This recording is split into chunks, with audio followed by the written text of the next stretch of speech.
Instagram is one of the most popular social media platforms in the world. In 2018, it surpassed the milestone of 1 billion monthly active users, and by 2022, that number had reportedly doubled to 2 billion users. That is almost hard to believe, considering there are only about 8 billion people on Earth, meaning a quarter of everyone alive today is actively using Instagram. It has allowed us to share photos and communicate with each other on a scale that would have been impossible at any other time in human history. It's pretty crazy when you think about it. They have said that their mission is to capture and share the world's moments, and I do think they achieved that. A few years ago, when I ran a poll on this channel, my audience selected Instagram as their favorite social media, far above some of the other major platforms. Now, I have to recognize that along with those other platforms, there are potential negative effects to using it, such as depression and anxiety, fear of missing out, and feeling inferior when you see all the cool stuff everyone else is posting, selectively making their lives look so amazing. All of those are very real concerns that should make us cautious, but however you feel about Instagram, it has undeniably been among the biggest success stories of the past couple decades. Something that didn't exist until 2010 is being used by billions of people, and I think that's impressive enough to take a deeper look into how that happened. So for this video, I want to talk about the evolution of Instagram while identifying what I believe to be 5 of the biggest reasons behind its success. Starting off with Kevin Systrom. He was the co-founder and CEO of Instagram for the first 8 years, being the main person in charge while it attracted those first billion users. And Kevin Systrom had what I would consider to be the perfect background to start a company like this. He was originally from Massachusetts, where his mother worked in the tech industry. For college in the early 2000s, he moved across the country to Silicon Valley to attend Stanford University. After graduating with a degree in management science and engineering, he worked for Google for 2 years and then another website called Next Stop. While working there, he spent his nights and weekends learning how to code and independently started developing his own app, so clearly he was intelligent, ambitious, and familiar with the industry. He also built up connections over that time that would later prove to be useful, like back in 2004 when Mark Zuckerberg was in the early days of developing Facebook when it was still called the Facebook at the time. He unsuccessfully tried to convince Systrom to drop out of college and work for him. For a college internship, Systrom worked for an early podcasting company called Audio, where he worked with people who became key figures behind Twitter. He even said that he basically shared a desk with Jack Dorsey for 3 months. Jack Dorsey, of course, went on to be a co-founder of Twitter and serve as CEO of it for about 15 years. Additionally, Kevin Systrom had an interest in photography. In high school, he was the president of the photography club and even spent some time in college studying photography in Italy. So, between his experience in the Silicon Valley tech industry, his connections with people who became some of the most powerful within that industry, and his passion for photography, you could see why I think he was pretty much the perfect person to start a company like Instagram. In fact, he is going to be a major factor in every other reason on my list. So I'm going to move on to the next one and talk about simplicity. I don't have too much to say here, but most people will tell you that Instagram is fairly easy to use. Taking photos, adding filters, sharing them, it's all pretty fast and straightforward, as it should be. Maybe this doesn't even sound like an important factor, but I couldn't tell you how many times I've gotten frustrated with an app or a website because the layout or the functionality or whatever else was confusing. It's actually been a popular complaint against Twitter over the years, but with Instagram, simplicity has always been a primary concern, making sure the users have to press as few buttons as possible for any given function. In 2009, when Kevin Systrom was working at Nextstop learning to code in his free time and building an app, well, that app was called Bourbon, spelled without the O's. It did allow you to share photos, but the primary focus of it was to share your location with people, along the same lines as Foursquare. As a matter of fact, Foursquare had just come out earlier that year, and test groups were seeing Bourbon as a more complicated version of it. He was in a tough situation. He had just quit his job, recruited an engineer he knew from Stanford named Mike Krieger to be his business partner, secured $500,000 from investors, and he was quickly learning that his app was too complex and not all that unique. His solution was to completely shift the focus focus of it toward the photos. See, the iPhone 4 with a greatly improved camera had just been released, selling 1.7 million units within 3 days in what Steve Jobs called the most successful product launch in Apple's history. It motivated Sturtz and Krawec to spend the next 8 weeks redeveloping bourbon into an iPhone photo sharing app by eliminating almost all the other parts of it. Oddly enough, the first photo they uploaded to it was of a random dog that they found near a taco stand while they were visiting Mexico. By October, they had renamed it Instagram as a combination of the words instant and telegram, I would say a much better name, and they launched it to the public where it was almost an instant success. All of their expectations were exceeded when so many people downloaded it that their servers kept crashing. 25,000 people signed up within the first day, and that was up to 1 million in less than 3 months. All impressive numbers, but keep in mind that there were many other comparable apps on the market at the time. It brings me to the next reason behind their success, where I'm going to group together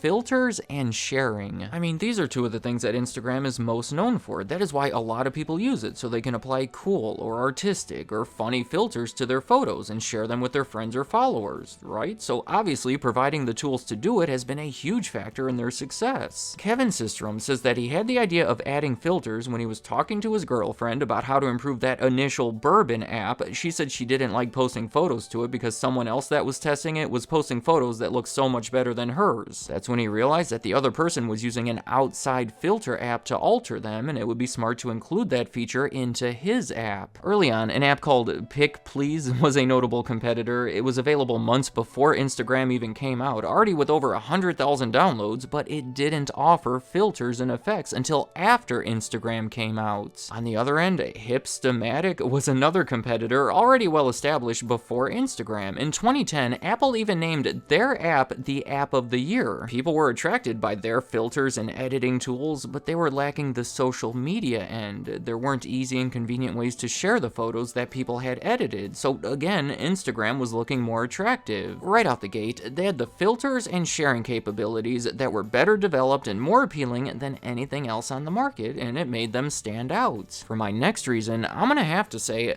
Facebook, or Meta as it's now called, has been important to Instagram's success. For less than 2 years, Instagram and Facebook were direct competitors, and that both of them were trying to get people to share photos using their platform. Well, the way I understand it is that in 2012, when Instagram had just surpassed 30 million users, a sizable user base, they finally released their Android app, being only available for iPhone up until that point. It was part of the motivation for Systrom's former colleague Jack Dorsey, as the head of Twitter, to offer $500 million to acquire Instagram. Mark Zuckerberg over at Facebook didn't want two of his biggest competitors to combine, so seemingly to prevent that from happening, he quickly swooped in with an uncharacteristic $1 billion offer to acquire Instagram. It was twice the value that they had been assigned in a recent round of funding, and obviously twice the amount Twitter was offering. It was considered to be Facebook's first major acquisition too, paying 10 times more for it than anything they had bought before, though they did acquire WhatsApp for considerably more money less than 2 years later. Facebook had been busy developing their own separate photo sharing app, but this was a much faster and effective way of taking control of that market. Whatever the circumstances, Facebook became the new owner of Instagram, and ever since has been that larger company providing much needed support as far as design, marketing, engineering teams, allowing Instagram to add all of these new features over the years, such as video sharing in 2013 to compete with Vine and Reels in 2020 to compete with TikTok, among many others. And despite having 30 million users at the time of the acquisition, Instagram had no revenue and only 13 employees. That's why it took them so long to come out with the Android app. So clearly, the growth of the platform has been much smoother under the control of Facebook than it would have been otherwise. When they hit that 1 billion user milestone, Mark Zuckerberg himself said, "We believe Instagram has been able to use Facebook's infrastructure to grow more than twice as quickly as it would have on its own." Systrom and Krawec continued to serve as CEO and CTO of Instagram under the control of Facebook until they both left their positions in 2018. That is a whole other subject that could be explored, but the reason reported behind it was tensions with Mark Zuckerberg over the direction of Instagram. Moving on to my final reason behind Instagram's success, I'm gonna say it's stories. In short, an Instagram story is something that you post on the app that disappears after 24 hours. It sounds simple enough, but introducing this feature in 2016 was a genius move. Consider that people were getting hesitant to post anything on Instagram, and that was a problem. There could be a lot of pressure there. Everyone's going to see it, it's going to be there forever, so you have to make sure you look good and the angle is right and the lighting is perfect, and let's just say that a lot of people take photos that they don't necessarily feel are Instagram worthy. Well, Snapchat was established as kind of an alternative to that. Their whole concept is based on the fact that the stuff you share will disappear. Since it's going to be gone soon, it doesn't have to be perfect. It's kind of like the opposite of Instagram. In 2013, Snapchat introduced Stories. It shows photos in chronological order that will be deleted in 24 hours. Well, that same year, Instagram offered $3 billion to buy Snapchat. The offer was rejected, so in 2016, they pretty much copied Snapchat by introducing a suspiciously similar feature that was also called Stories. Kevin Systrom pretty much admits to taking the idea from Snapchat, saying they deserve all the credits. Since Instagram Stories added a few small improvements like the ability to pause and go back on the slideshow, and because Instagram has a much bigger user base, that's where everyone's at, they quickly surpassed Snapchat in popularity. I have made a video that talks about the success and struggles of Snapchat, and as part of it, I talk about how Instagram copying them potentially hurt their business. And the stories aren't the only features they adapted from Snapchat. They have also followed their lead with lenses and disappearing messages, so you can debate the legality and ethicality of all of it, but these additions have been helpful for Instagram. Let me know in the comments, are you among the 2 billion monthly active Instagram users? And if so, why do you use it? And what would you say are some of the biggest reasons behind their success? I want to remind you that my list is not complete. It is only what I believe to be the top reasons. So tell me if you think anything should be added or subtracted from it. I think this is such an interesting story that heavily involves some of the other biggest social media platforms. So it shows how they have helped and hurt each other and how it's all connected in different ways. So any other thoughts you have about Instagram or any of the other social media platforms, leave them in the comments. I'd like to hear what you have to say.